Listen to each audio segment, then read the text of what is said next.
Hello guys, योबर पाठशाला with Ashok में आपका स्वागत है। आज की क्लास शुरू करने से पहले मैं आपसे एक छोटा सा सवाल पूछना चाहता हूं।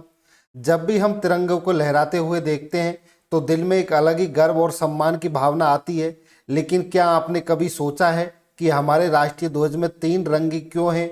बीच में अशोक चक्र ही क्यों बनाया गया है?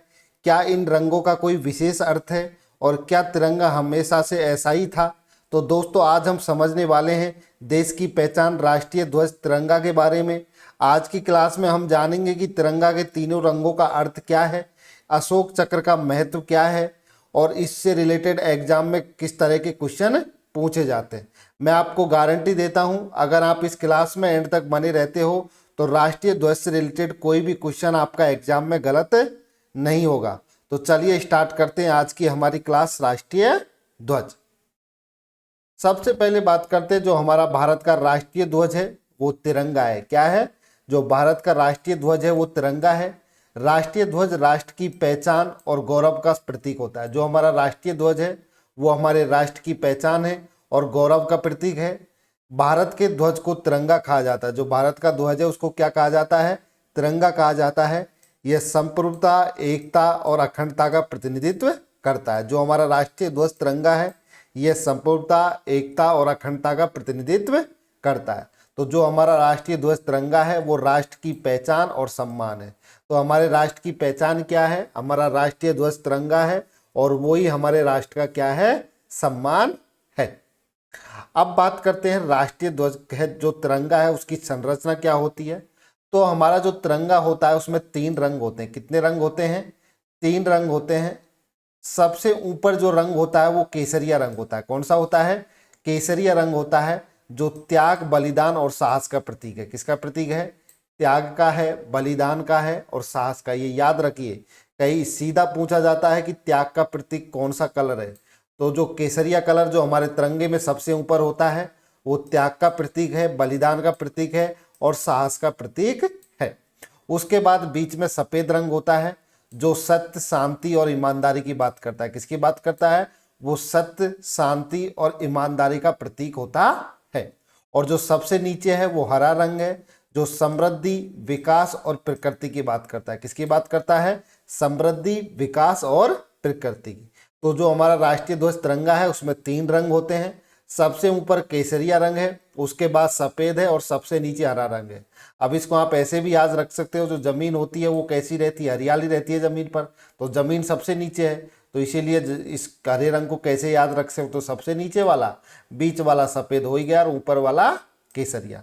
तो केसरिया त्याग, बलिदान और साहस का प्रतीक है, सफेद रंग सत्य, शांति और ईमानदारी का प्रतीक है और हरा रंग समृद्धि, विकास और प्रकृति का प्रतीक है। नेक्स्ट, अब बात करते हैं अशोक चक्र की। तो देखिए, जो सफेद रंग है उसमें बीच में क्या बना हुआ है? एक चक्र बना हुआ है।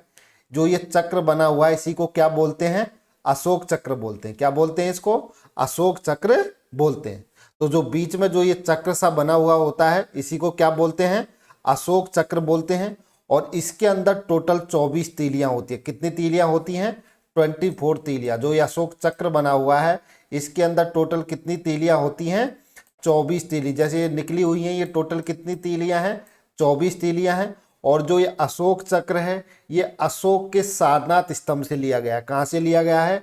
ये सारनाथ स्तंभ है अशोक का, वहां से इसको लिया गया है। ये धर्म और न्याय का प्रतीक है। जो अशोक चक्र है ये धर्म और न्याय का प्रतीक है। ये बताता है कि देश हमेशा सही रास्ते, न्याय और सच्चाई पर चले। जो अशोक चक्र है ये हमें बताता है कि जो देश है वो हमेशा सही रास्ते, न्याय, सच्चाई पर चले। और इनकी अगर बात की जाए 24 तीलियों की, तो अशोक चक्र में जो 24 तीलियां होती हैं वो जीवन के 24 गुणों को दिखाती हैं। कितने गुणों को दिखाती हैं? जीवन के 24 गुणों को दिखाती हैं। जैसे प्रेम, साहस, धैर्य, शांति, सत्य इत्यादि। मतलब इंसान और देश दोनों को इन गुणों के साथ आगे बढ़ना चाहिए। तो चक्र का मतलब हमेशा चलते रहना है और यह सिखाता है कि हमें रुकना नहीं है, हमेशा आगे बढ़ते रहना है। और अगर इतिहास की बात की जाए तो ये चक्र जो सम्राट अशोक थे उसके सारनाथ स्तंभ से लिया गया है अशोक चक्र, इसीलिए इसको अशोक चक्र कहते हैं। तो ये जो चक्र है इसको जो सम्राट अशोक थे उनके सारनाथ स्तंभ से लिया गया है, इसीलिए इसको अशोक चक्र कहते हैं। तो अशोक चक्र धर्म, प्रगति व जीवन के सही सिद्धांतों पर चलना सिखाता है। तो ये क्या होता है, हमारे सब जो तिरंगा होता है उसके बीच में होता है और इसके अंदर टोटल कितनी तीलियां होती हैं, 24 तीलियां होती हैं। अब बात करें तिरंगे से संबंधित कुछ महत्वपूर्ण तत्व की, तो जो अगर तिरंगे की लंबाई और चौड़ाई का अनुपात बात की जाए तो वो 3:2 में होती है। कैसे होती है, 3:2। अब इसका मतलब कैसे हो गई, जो हमारा तिरंगा होता है वो आयताकार होता है। कैसे होता है, आयताकार। अगर मान लीजिए ये 3 सेंटीमीटर है तो ये कितनी सेंटीमीटर होगी, 2। अगर ये 6 सेंटीमीटर तो ये कितना सेंटीमीटर होगा, 4। अगर ये 8 सेंटीमीटर है तो ये कितना हो जाएगा, नहीं, अगर ये 9 सेंटीमीटर, 3 का गुणा 9 हो गया। अगर इसको हम 9 करेंगे, 3 गुणा करेंगे तो ये भी कितनी चौड़ाई भी कितनी गुणा हो जाएगी, 3 गुणा। अगर मैं इसको 10 गुणा करता हूँ तो ये कितना हो जाएगी, लंबाई अगर 30 सेंटीमीटर आएगी तो चौड़ाई कितनी सेंटीमीटर आएगी, 20 सेंटीमीटर। तो जो हमारा राष्ट्रीय ध्वज है उसके अगर अनुपात की बात की जाए लंबाई और चौड़ाई की, तो वो हमेशा 3:2 में रहती है। और इसके इसके अगर उसकी बात की जाए तो डिजाइन की, तो ये कैसा होता है, आयताकार होता है। अगर बात की जाए निर्माण सामग्री की, तो ये मूल रूप से खादी, अब पॉलिस्टर की भी अनुमति है। पहले ये मूल रूप से खादी के बनाए जाते थे, खादी के कपड़े के, लेकिन अब पॉलिस्टर की भी अनुमति है। अगर बात की जाए इसके डिजाइन की, तो इसकी डिजाइन है जो राष्ट्रीय ध्वज की, वो पिंगली बेकैया ने किया था। किसने किया था, पिंगली बेकैया ने। ये याद रखिए, एग्जाम में डायरेक्ट पूछा जाता है। और बात की जाए जो हमारा राष्ट्रीय ध्वज है उसको कब अपनाया गया, तो इसको 22 जुलाई 1947 को अपनाया गया। जो हमारा राष्ट्रीय ध्वज है इसको कब अपनाया गया है, 22 जुलाई 1947 को इसे अपनाया गया है। तो जो हमारा नया राष्ट्रीय ध्वज है इसको 22 जुलाई 1947 को अपनाया गया। इसकी डिजाइन पिंगली बेकैया ने की थी। इसकी जो अनुपात होता है लंबाई और चौड़ाई का 3:2 होता है। मूल रूप से पहले ये खादी के बने होते थे, लेकिन बाद में इसको पॉलिस्टर की भी अनुमति दे दी गई। अब बात की जाए ध्वज संहिता की, तो ये फ्लैग कोड है। ध्वज संहिता के बारे में बताता है कि हमें क्या क्या करना चाहिए, क्या नहीं करना चाहिए। तो सम्मान के साथ हमारे जो ध्वज है, तिरंगा है, उसको हमें फहराना चाहिए। उसको हमेशा स्वच्छ रखना चाहिए और सही दिशा में लगाएं। तो जो हमारा झंडा है उसको सम्मान के साथ फहराएं, उसको स्वच्छ रखें और उसे सही दिशा में लगाएं। और क्या क्या हमको नहीं करना चाहिए ध्वज हमारे जो तिरंगे के साथ में, जमीन पर नहीं गिरने दें। जो हमारा तिरंगा है उसको जमीन पर नहीं गिरने दें। फटा हुआ ध्वज नहीं फहराएं। कोई अगर फटा हुआ ध्वज है तो उसको नहीं फहराना चाहिए और उसका दुरुपयोग भी नहीं करें। तो ये कुछ फ्लैग कोड हैं जिनका हमको पालन करना चाहिए कि सम्मान के साथ हमको ध्वज को फहराना है, उसको स्वच्छ रखना है और सही दिशा में उसको लगाना है।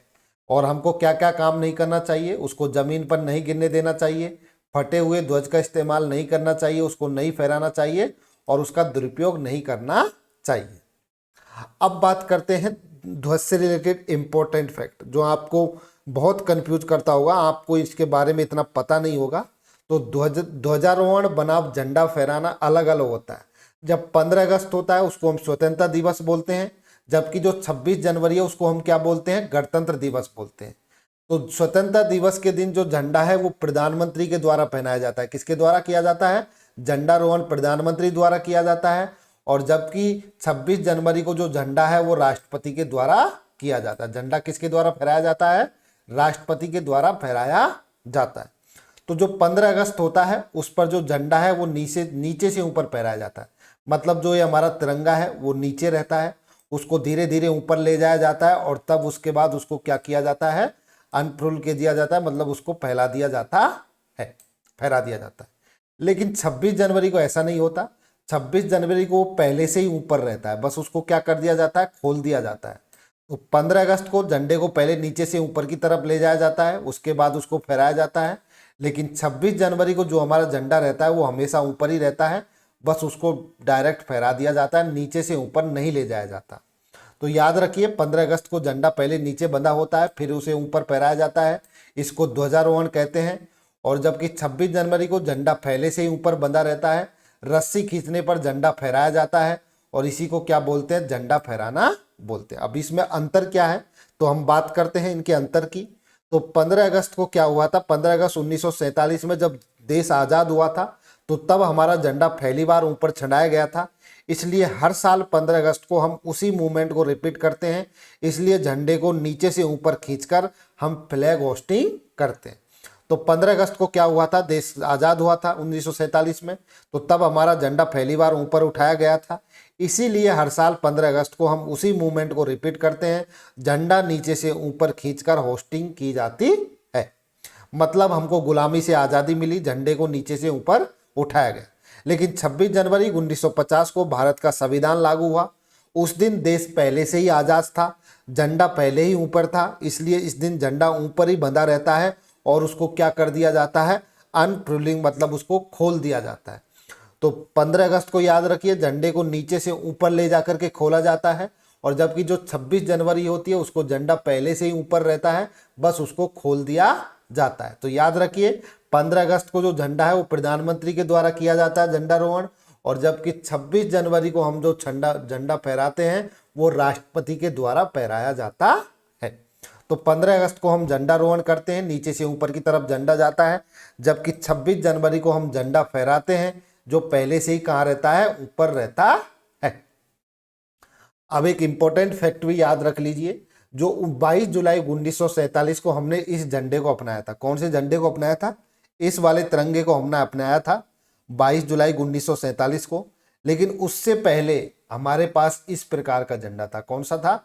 इस प्रकार का झंडा था, और जिसमें बीच में क्या था, चरखा था। क्या था? चरखा था। और उसकी जगह जो हमारा नया झंडा हमने जो अपनाया था उसमें क्या है, अशोक चक्र। ये याद रखिए, एग्जाम में पूछा जाता है। जो पहले जो हमारा झंडा था 1947 से पहले, उसमें बीच में जो चक्र था वो चरखा था, लेकिन जो आज का झंडा है उसके अंदर बीच में क्या है, अशोक चक्र। ये याद रखिए, एग्जाम में पूछा जाता है।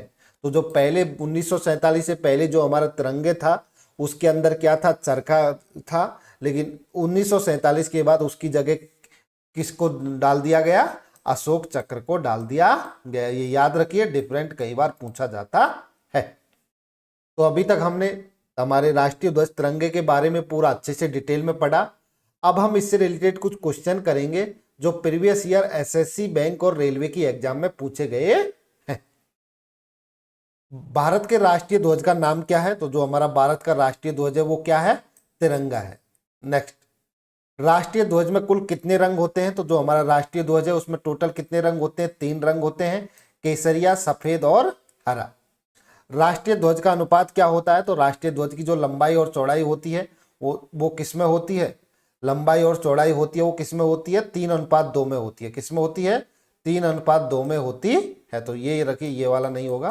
क्या होगा? जो लंबाई और चौड़ाई का अनुपात वो 3:2 होता है।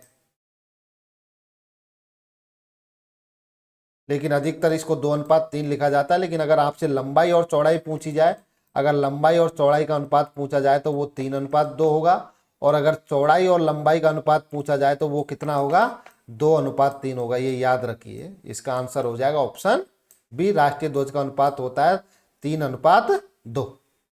नेक्स्ट, राष्ट्रीय ध्वज के बीच में क्या होता है? तो राष्ट्रीय ध्वज के बीच में क्या होता है? चक्र होता है, जिसको हम अशोक चक्र कहते हैं, और जिसके अंदर टोटल 24 तीलियां होती हैं। तो जो अशोक चक्र होता है राष्ट्रीय ध्वज के भीतर, उसमें टोटल कितनी तीलियां होती हैं? 24 तीलियां होती हैं। राष्ट्रीय ध्वज के डिजाइनर कौन थे? जो राष्ट्रीय ध्वज का जो डिजाइन है वो किसने बनाया था? तो वो पिंगली बेकैया ने बनाया था। किसने बनाया था? पिंगली बेकैया ने ध्वज की डिजाइन को बनाया था। राष्ट्रीय ध्वज कब अपनाया गया? तो जो हमारा राष्ट्रीय ध्वज है वो 22 जुलाई 1947 को अपनाया गया था। तो जो हमारा राष्ट्रीय ध्वज है उसको 22 जुलाई 1947 को अपनाया गया था।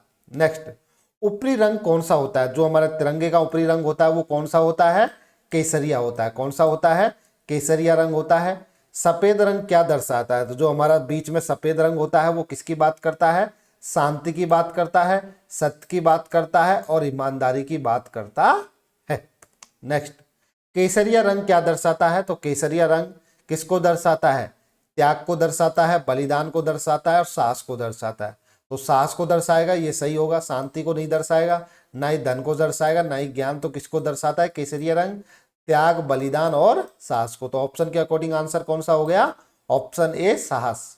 नेक्स्ट, अशोक चक्र का रंग कैसा है? तो जो हमारा बीच में जो अशोक चक्र होता है इसका रंग कैसा होता है? नीला होता है। कैसा ना रंग होता है? अशोक चक्र का जो रंग होता है वो गहरा नीला होता है। नेक्स्ट, ध्वज को कैसे मोड़ा जाता है? जो हमारा ध्वज होता है उसको किस तरह से मोड़ा जाता है? त्रिकोण रूप में मोड़ा जाता है। कैसे मोड़ा जाता है? इसे सम्मान पूर्वक त्रिकोण रूप में मोड़ा जाता है। नेक्स्ट, ध्वज का सबसे नीचे का रंग कौन सा होता है? तो ध्वज का सबसे नीचे का रंग होता है वो हरा रंग होता है। कौन सा रंग होता है? हरा रंग होता है। ध्वज का आकार कैसा होता है? तो जो हमारा ध्वज होता है उसका आकार कैसा होता है? आयताकार होता है। इसका आकार कैसा हो? जो हमारा झंडा होता है उसका आकार कैसा होता है? आयताकार होता है। ये 3:2 के अनुपात में होता है। नेक्स्ट, ध्वज में सफेद पट्टी कहाँ होती है? तो जो हमारा ध्वज है उसके अंदर जो सफेद पट्टी है वो कहाँ पर होती है? बीच में होती है। Thank you for watching this video. अगर आपको ये वीडियो अच्छी लगे तो वीडियो को लाइक कीजिए, अपने दोस्तों के साथ में शेयर कीजिए, और अगर चैनल पर पहली बार आए हो तो चैनल को सब्सक्राइब कर लीजिए। Thank you all of you.